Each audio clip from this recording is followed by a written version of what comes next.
We do not know how they did it. All we know is that they did. They lifted huge boulders to the top and built fantastic structures virtually by hand. It is likely that this secret technology has been lost, leaving us with tales of priests who sang spells while these massive stones rose into the air. This is the TopFacts channel, and today we will take you to a world where history meets mystery, and the sands of time conceal fantastic achievements. Let's take a look at the wonders created by the vanished masters of ancient Egypt. Compared to them, our modern gadgets seem like child's play.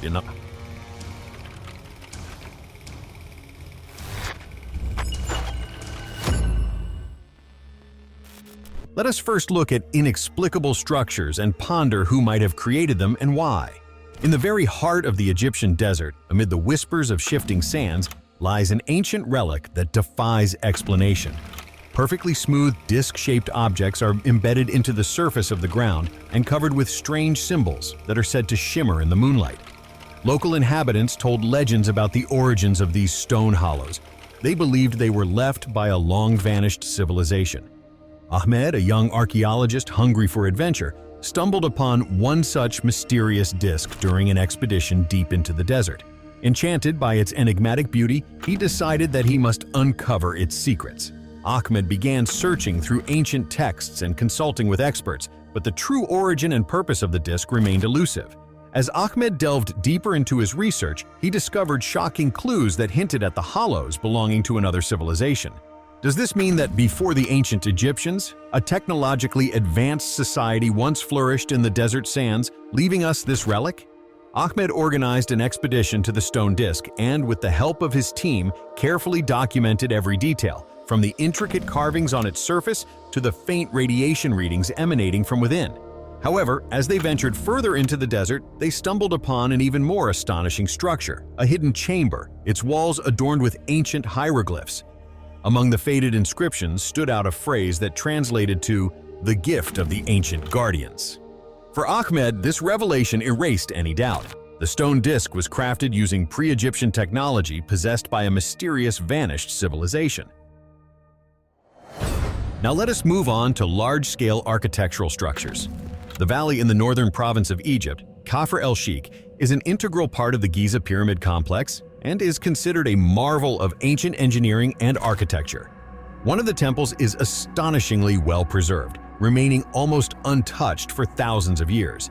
Its preservation owes much to the sands. It lay buried in the desert until the 19th century.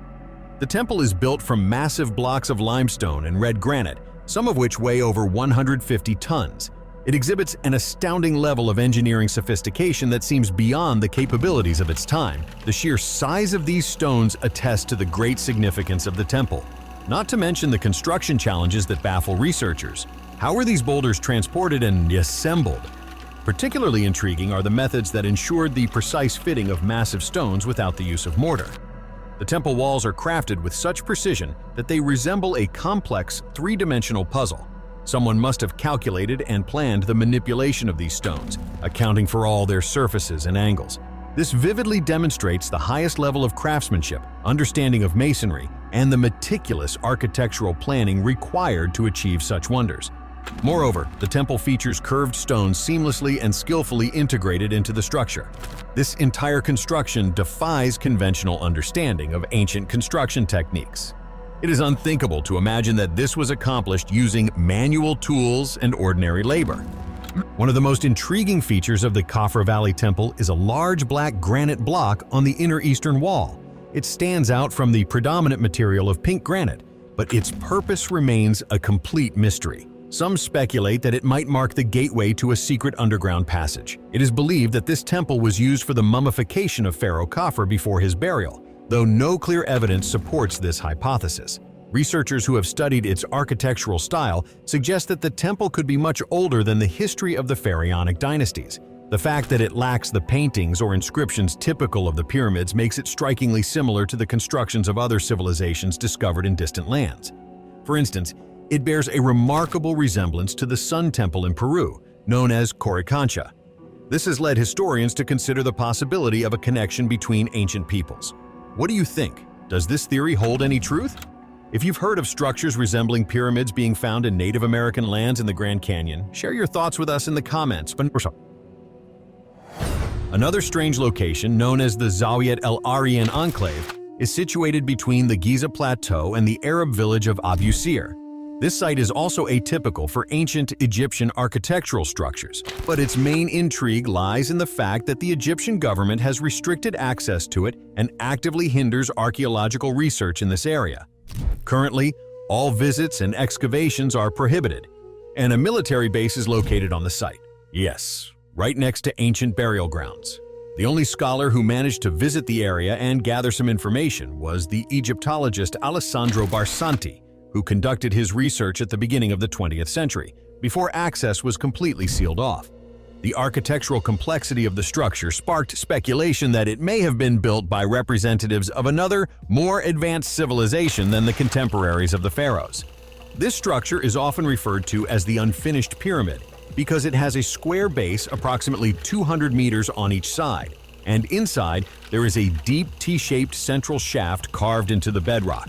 This shaft descends 30 meters below ground level. The entire structure is a remarkable engineering feat, considering the hardness of the bedrock and the precision required for such construction. The jewelry-like accuracy of the calculations and the monumental scale of the construction raise significant questions about the tools and technologies available to the ancient Egyptians. Traditional Egyptian tools, primarily made of copper and stone, were inadequate for such ambitious and precise projects. Several factors support the theory that the enclave belonged to another, technologically more advanced civilization. Firstly, the extraordinary precision of the wall surfaces in the shaft. They are almost perfectly vertical and smooth, suggesting the use of advanced surveying equipment and cutting tools. This level of complexity does not align with the known technologies of the ancient Egyptians of that era. Furthermore, the absence of hieroglyphs or inscriptions is unusual for Egyptian monumental structures, which adds intrigue to the pyramid's purpose and the identity of its builders. Additionally, the entrance to the shaft is blocked by heavy limestone blocks, indicating an attempt to hide or protect what lies beneath. During Barsanti's excavations, his team discovered behind these blocks a massive slab of pink granite, which stood out from the traditional limestone. Barsanti speculated that the colossal 30-ton slab might have served as the entrance to the underground part of the complex. Who knows? Perhaps the underground chambers were a repository of priceless treasures or invaluable historical artifacts. One of the most remarkable finds in the enclave was a large oval bathtub made of polished pink granite, skillfully carved from a single block of stone.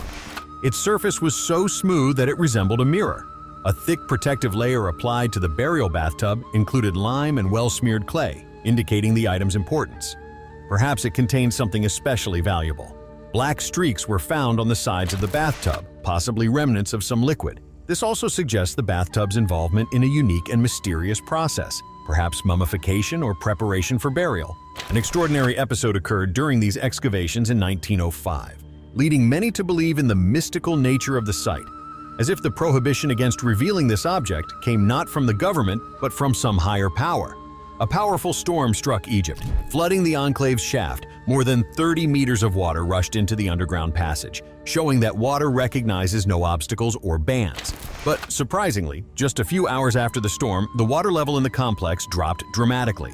The archaeologists theorized that the water had simply seeped into underground galleries, filling hidden chambers beneath the shaft. According to Barsanti, that expedition became an incredibly challenging undertaking, dealing with heavy blocks, the aftermath of the storm, government opposition, and the mystical atmosphere surrounding attempts to uncover the enclave's secrets likely made it an unforgettable experience for them. If you think that the ancient Egyptians completed all their projects before their civilization declined, you are mistaken. They too had unfinished constructions. A striking example of this is the enigmatic unfinished Obelisk of Aswan. These southern regions of Egypt stretch along the gentle banks of the Nile. The colossal monument, a demonstration of great ambitions, was presumably commissioned by the powerful and famous Queen Hatshepsut, but the work was never completed. In size, it surpasses all other obelisks ever created in Egypt by 1/3. If it had been finished, its height would have been 41.8 meters and its mass around 1,200 tons. Remarkably, it was carved from the bedrock of granite as a single monolith. It is hypothesized that work ceased due to a sudden crack that fractured the obelisk, leaving it still partially attached to the rock. However, scholars gained a rare opportunity to observe the techniques of ancient stone craftsmen. The ochre marking lines and tool marks are well preserved. You might say that beyond carving, the monument also needed to be erected. How could they lift such a weight and secure it for centuries? Even when focusing on the initial stage, the perfectly round holes found on the landscape are striking. Their smooth surfaces remain unexplained. It is suggested that they served as test holes to examine the granite's depth before the monumental task of shaping the obelisk began. But the guarantee of success was hardly in doubt. We can see similar projects successfully executed. Giant vertical walls, meticulously carved from stone and perfectly assembled with unparalleled precision. What tools were used to achieve such craftsmanship? Looking at the smooth, hollowed areas decorating the obelisk's surface, it seems as if they were scooped out with a giant spoon, similar to those used to make ice cream scoops. Where did the Egyptians get such durable and enormous scoops that could cut stone? The mystery deepens with markings found at the base of neighboring stones, where granite had already been meticulously excavated. These anomalies differ from anything else seen in other Egyptian structures. The accepted theory that the obelisk was shaped using rough diorite balls falls apart under close scrutiny when observing the complex system of control holes and polished, smooth surfaces. As the sun sets over the ancient quarries of Aswan, the unfinished obelisk remains the sole guardian of the secrets of a civilization that mastered these skills and, most likely, preceded the pharaonic dynasties by millennia. Isn't it fascinating when the answers to humanity's questions lie in the past rather than the future? The Osirian, a monumental structure of gigantic granite monoliths, is adjacent to the western wall of the temple in Abydos, approximately 350 miles south of the Great Pyramid of Giza. This structure is located nearly 17 meters below the temple's level. The Osirian is an integral part of the burial complex of Pharaoh Seti I, yet its style is entirely unlike the surrounding buildings. This inspiring ancient structure continues to intrigue and puzzle historians and archaeologists. Its striking architectural sophistication and unique features suggest that it, too, was created by a far more ancient and advanced civilization. The technologies used to construct such a complex must have far surpassed those traditionally attributed to the Egyptians. One of the first mysteries of the Osirian is its unusual architectural design. Unlike the rectangular layouts typical of most ancient Egyptian temples, it boasts a complex L-shaped configuration. This deviation from the norm is intriguing. What were the purposes of its construction? The sheer scale of the Osirian is breathtaking. The core of the structure is composed of massive blocks of pink granite, some weighing up to 100 tons. The colossal stones were quarried in Aswan, but the challenges associated with transporting these enormous blocks over such a great distance raise numerous questions. How could they be transported from a desert location miles from the Nile without the aid of machinery? And how were they stacked one on top of the other during construction without using cranes? This phenomenon defies our understanding of the capabilities of the ancient Egyptians. Another layer to the puzzle is added by the architectural plan of the Osirian. The complex two-layer roofing system and approximately a dozen internal chambers demonstrate a level of architectural refinement seemingly beyond the technologies of a civilization equipped with only primitive tools. Another mystery: the Osirian does not feature Egyptian hieroglyphs, art, or artifacts. Its lack of decorations is highly unusual for ancient Egyptian structures. This has led researchers to question the site's true purpose and origin, sparking speculation and debate about its hidden possibilities. There is no scientific or historical evidence absolutely linking the Osirian to the Egyptians. Throughout Egypt's long history, temples and monuments were often repaired, with new artwork and wall inscriptions added during each renovation. However, the Osirian appears untouched by time. Its underground layout is another unique anomaly. It is especially atypical for Egyptian temple architecture. Some experts suggest that the complex might be far older than the surrounding structures, with its lower position likely due to the passage of time. Layers of sand and soil have simply accumulated over thousands of years. Adding to the intrigue are natural patterns, traces of water erosion on the limestone enclosure around the site. According to scientists, these could only have formed if the structure was built before the end of the last ice age, when the region's climate was significantly wetter. This hypothesis suggests that the Osirian could be the legacy of an advanced civilization that flourished here long before the pharaohs. Most likely, they skillfully utilized the climate to ensure the constant presence of water in the complex, indicating that they possessed exceptional geological knowledge. Using modern seismic technology, researchers have discovered that the structure extends at least 15 meters below the current floor level. This means we are witnessing just the tip of the iceberg, the uppermost part of a much larger structure. Seismic tests also revealed hollow chambers deep within, suggesting that they still hold secrets. What could have been, or still might be, hidden there. Hidden secrets await discovery, and the prospect of these revelations is thrilling. However, archaeologists are hampered by water, which constantly fills these reservoirs, making drainage and excavation impossible. The Theoseran is equipped with a sophisticated hydraulic system of channels and pools designed to control and manage water flow within the complex. The precision of this construction demonstrates an advanced understanding of hydraulic engineering, including water flow dynamics and pressure management. Could this have been the world's first dam or something similar? Our understanding of ancient Egypt's distant past does not extend that far. Ongoing searches for answers about the Assyrians' purpose and creators add a new exciting layer of mystery to this enigmatic site. Let us turn to mysterious objects that baffle scientists. Among the artifacts found in ancient tombs are items that seem to have been ahead of their time. During the excavation of one of the tombs in Sakara, archaeologists discovered what they called the Sakara Bird. A figurine carved from sycamore wood resembles a bird without a beak, feathers, or legs. Its origin dates to the 3rd or 2nd century BCE, and its appearance is reminiscent of what you might think, a model of a modern airplane. The wooden bird was found in the tomb among other items, and in 1972, Cairo-based Egyptologist Khalil Messiah claimed that it represented a model of a glider that once existed but did not survive to this day. Its wings were attached to a groove and were perfectly symmetrical with the body. Analyzing the model as a designer, the upper part of the bird's body is extended outward, as if in flight, rather than folded back as it would be when the bird is sitting. Again, the absence of limbs symbolizes flight, as if they were tucked in or retracted like landing gear. Upon closer examination of the wing, one can see a rounded top shape. This indicates that the craftsman aimed to give the model an aerodynamic form. Additionally, the bird was unpainted, except for an eye on its right side. You know that airplanes have lights of different colors on their right and left wings to indicate direction in the sky. Most curiously, the bird's tail was positioned at a 90-degree angle to the body. It resembles a vertical stabilizer. To the modern eye, the Sakara Bird strikingly resembles an aircraft model. It is evident at first glance as if you were presented with the body of a Boeing.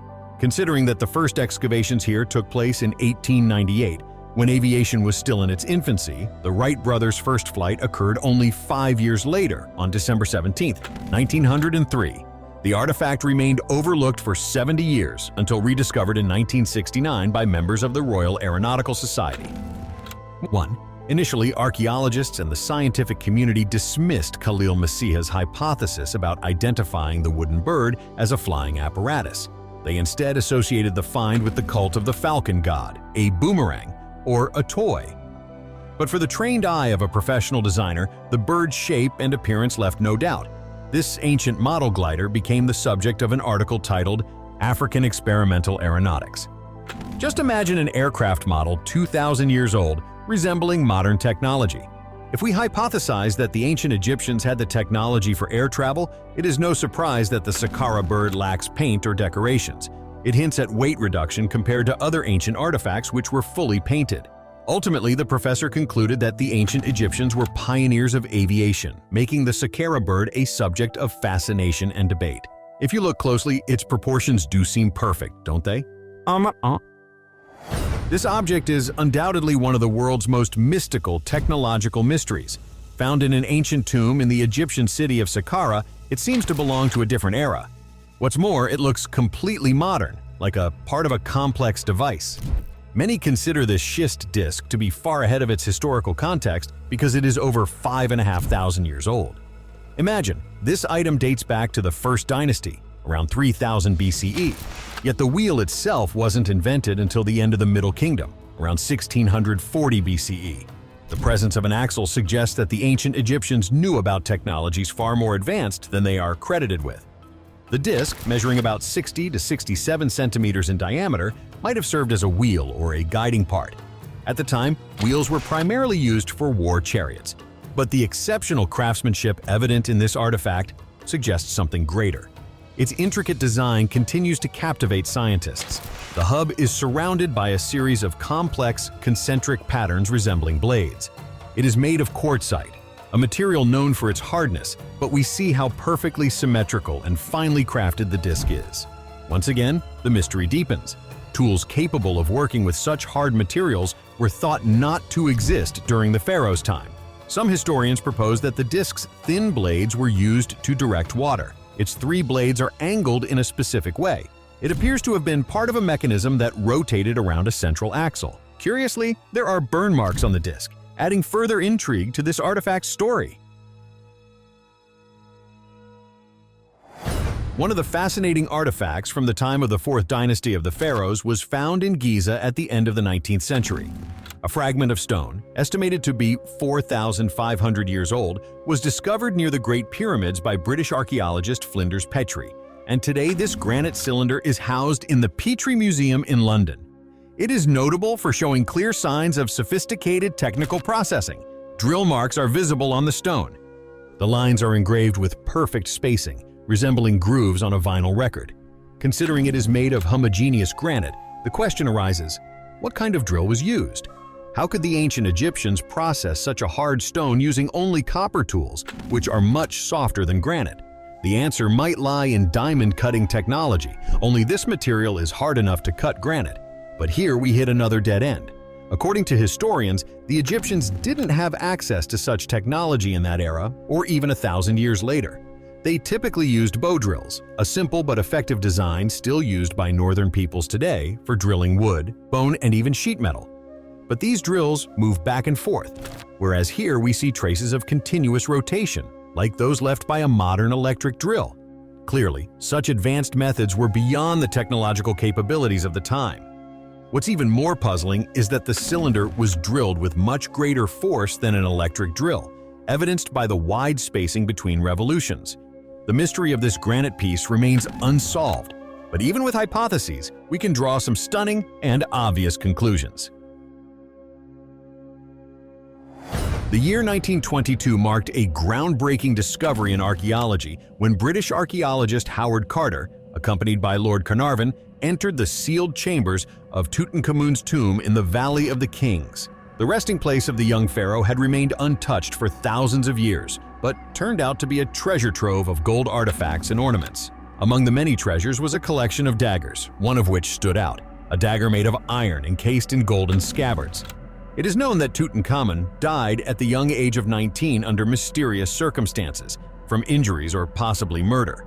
The dagger was found next to the mummified remains of the young pharaoh and was distinct from the others. Crafted with exquisite skill, it was made of an unusual material, sparking heated debates among historians and archaeologists. During the Bronze Age, golden ornaments reflected wealth tied to supreme power, but the presence of an iron blade among Tutankhamun's possessions seemed odd. The Egyptians were known for their expertise in working with copper, bronze, and gold, but were not known to smelt iron regularly. This technique only became widespread in the 1st millennium BCE, centuries after Tutankhamun's reign. What deepened the mystery was the origin of the dagger. It turned out to be made of meteoric iron. How could such a complex artifact have been forged? The Egyptians themselves attributed its creation to divine favor, considering the material a heavenly gift. Indeed, this was literally true. The alloy traveled vast distances in outer space before landing on Earth, arriving from another planet. Naturally, this idea fueled speculation about extraterrestrial involvement in the life of ancient Egyptian civilization. The Djed Pillar is a unique symbol of ancient Egypt, carrying profound significance within its cultural context. Outwardly, the Djed Pillar is easily recognizable, a tall structure in the form of a column with several horizontal layers at its top. It not only schematically resembles ears of grain bundled together, but also reflects their meaning. The Djed symbolizes stability and renewal, fertility and the harvest, for which the deity Ptah is responsible. It also embodies the eternal essence of life and cosmic order. Additionally, its structure is revered as a representation of the backbone of the god Osiris. If we relate the Djed to modern times, some researchers draw an unexpected parallel between this cult object and Nikola Tesla's technological innovations. The intrigue lies in the similar symbolic representations of energy and power. If the Djed Pillars are metaphorically connected to stability and renewal, could they hint at a similar structure in the concept of continuous energy flow? In this context, can we speak of an eternal cycle of life? Or, in other words, the possibility of creating a perpetual motion machine? Tesla's pioneering work in the field of wireless energy transmission and electromagnetic fields resonates with this idea of a constant, limitless energy source. Speculative theories suggest that the Djed Pillar might potentially represent ancient knowledge of electrical energy. It is difficult to dismiss the similarity between the pillar's form and the components of modern electrical systems. Who knows? Perhaps Tesla's inventions were not so revolutionary after all, but rather rediscoveries of ancient knowledge.